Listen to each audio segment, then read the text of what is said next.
आज हमारे पास एक MI 10i आया हुआ था जिसका साउंड नहीं आ रहा था। किसी ने इसकी CPU बना दी, सारे काम कर दिए थे, फिर भी ऑडियो नहीं बना। ना है इसका कोई हार्डवेयर सॉल्यूशन, ना है इसका कोई स्कीमेटिक। तो हमने ना जस्ट ट्रेस करा और एक जंपर से ही हमने ऑडियो डन किया। ठीक है, ये होता है हमारे स्कीमेटिक और नॉलेज का पावर। हम अब आपको फ़ोन को चालू करके पूरा हर एक चीज़ बताएंगे, कैसे बनाया और कैसे सॉल्व हुआ। तो हमने बोर्ड को अभी लगाया और फ़ोन को हम ऑन कर रहे हैं। ठीक है, तो हमारा फ़ोन ऑन है, वही बोर्ड है जो अभी हमने आप लोगों को दिखाया था। एक कई दुकानों के से घूम के आया था, सभी ने बोला कि CPU ख़राब है।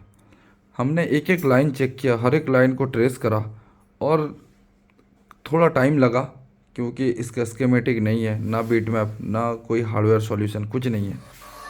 अब ये आप लोगों के सामने विथ ऑडियो हमारा फ़ोन अभी तैयार हो गया। ये है all solution BTS GSM team की पावर।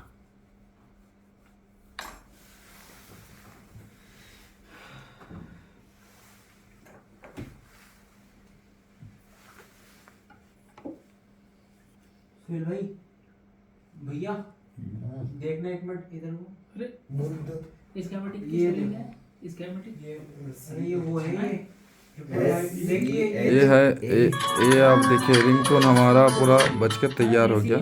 हमारा फ़ोन अभी बिल्कुल अलाइव कंडीशन में ये बज रहा है। नहीं नहीं नहीं, ऐसा आएगा।